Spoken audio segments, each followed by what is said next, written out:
are in the world, we have a special episode today. And that is a celebration. Yes, we have a celebration. A celebration of 100 years of the passage of the 19th Amendment, where American women won the right to vote. Yay!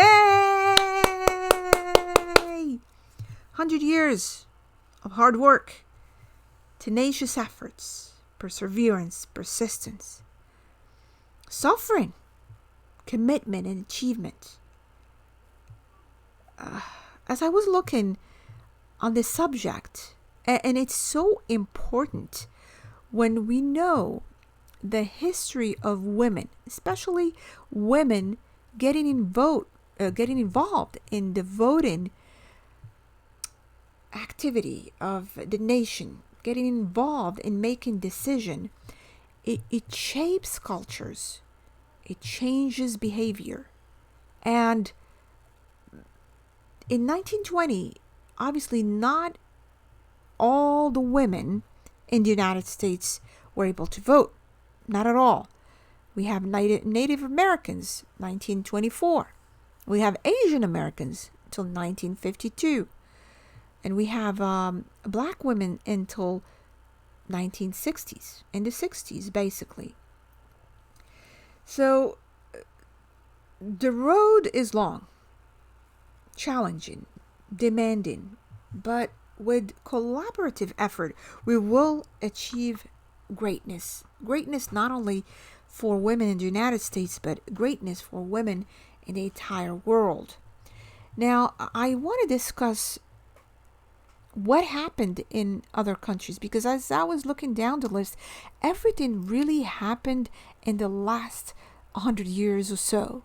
So why? The question becomes, we've been living on this planet for thousands of years. Why women, I guess in modern history, just gained the right to vote in the last 100 years? What happened before? What system did they have? That's a discussion for another episode, because it's so important to know what happened to societies when women are denied the right to vote, own property, education. There is a ramification.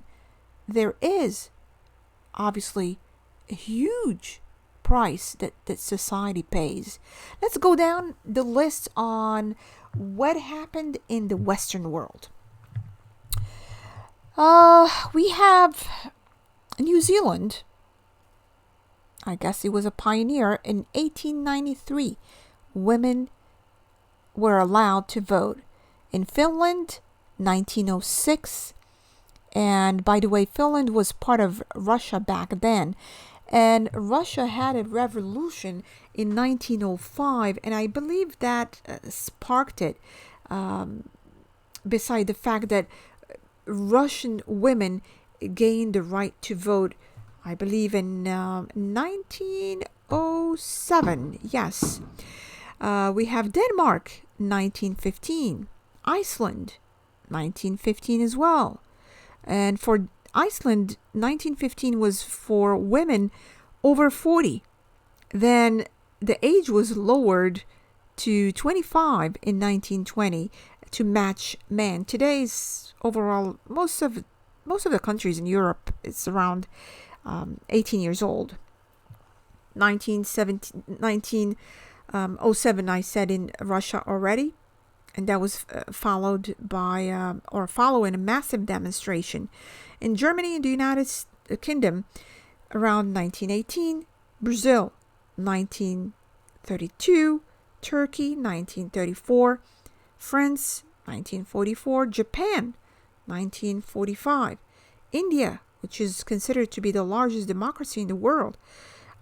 It happened in 1947 after it became a republic. We have Greece in 1952, China, one of the oldest dynasties, 1953, same as Mexico.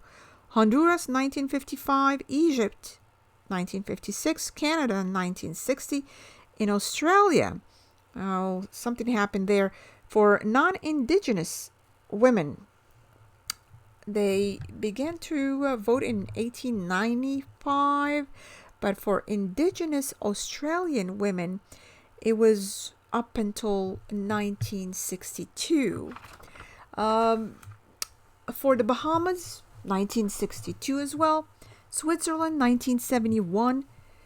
Iraq, 1980. Oman, 1994. And Saudi Arabia, 2015. That's just recent. As I am going down this list, and I'm shocked. I really am. Because women play or should be playing a big role, or much bigger role in society. Yes, things are better for women than they were 100 years ago, but still there's a lot of work to be done. And women involvement in society, like we said, is crucial. It's crucial in terms of cultures. Now, when I was looking, and I looked at Saudi Arabia, for example, and I saw that women gained the right to vote in 2015, and the question that comes up to mind, well, if Saudi Arabia is or claims that they're a Muslim country, why were women allowed to vote until 2015? By the way, no country in the world, just to correct the perceived notion that there are actually Muslim countries in the world or Islamic countries in the world, they do not exist. There are countries where a majority of people identify themselves as Muslims, but they're not really, like, the laws of the countries, everything has, in some countries, has nothing to do with Islam. I can tell you that much. And the same thing goes for Christian nations that call themselves Christian nations. They have nothing to do with the teaching of Christianity. There are people that can identify themselves with Christianity, but as far as the country itself, legislations, laws, rules, norms, they're pretty much not following the faith. Same thing with Judaism, same thing with Buddhism, something with Hinduism, same thing, pretty much same thing. Just so you know, when I hear in the media, when I hear the Muslim world, that's absolutely incorrect. And for a country such as Saudi Arabia to allow women to vote or gain their right to vote until 2015, let me just run down some teachings of Islam. Islam gave women the right to vote, and historically, Muslim women were politically active. They helped shape societal rules and regulations. Yes, you can be listening to this and you say, what are you talking about? Oh, yes, they did. Women in leadership positions are mentioned in the Quran on multiple occasions. Okay, in America, women could not vote until 1920, but over 1400 years ago, Muslim women had God-given rights to be leaders, to vote. Let me give you another one. The right to own property and wealth.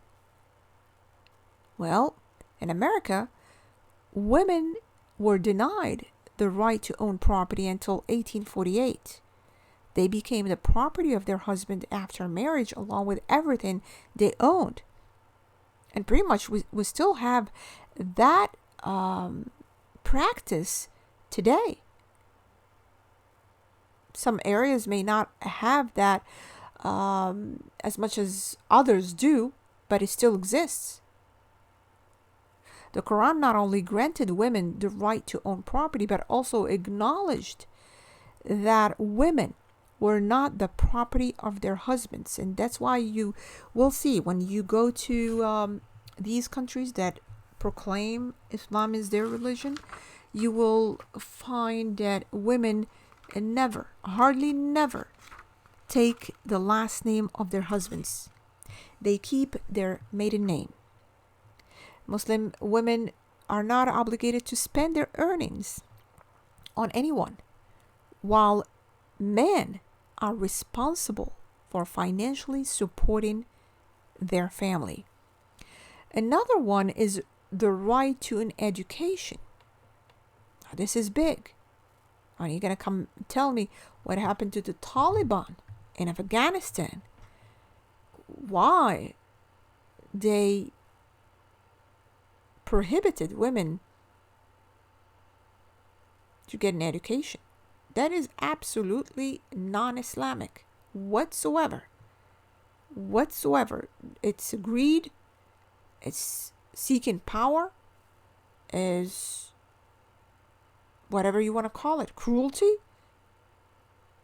disguised under the name of religion. So for education is heavily emphasized in Islam for men and women equally. The teaching of Prophet Muhammad said seeking knowledge is mandatory on every Muslim. In 859 CE, the world's largest, or oldest actually, standing university. And I've been to that university, by the way. The world's oldest standing university was founded by a Muslim woman. Her name was Fatima El-Fihri. And you can find this university in Fez in Morocco. In America, women didn't start regularly attending universities until less than a century ago. Another one, the right to work or not to work. Islam gives women the right to work and earn the salary.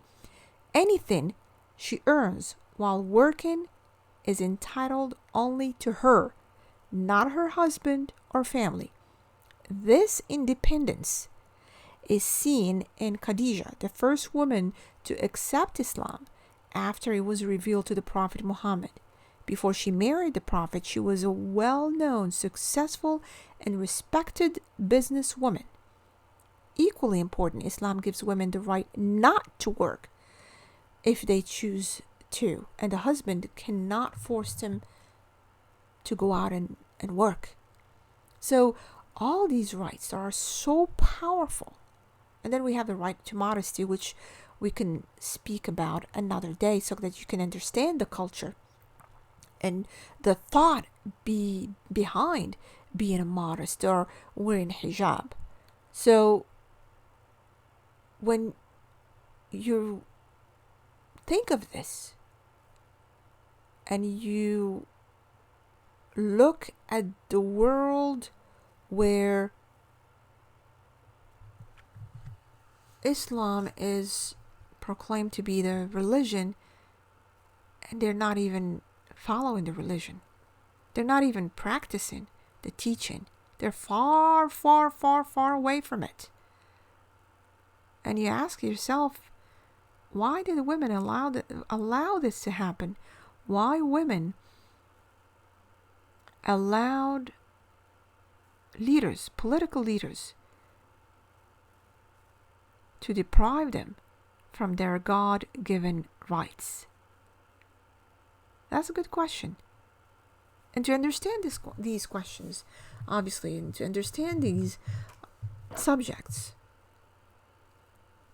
we have to go deeper than this.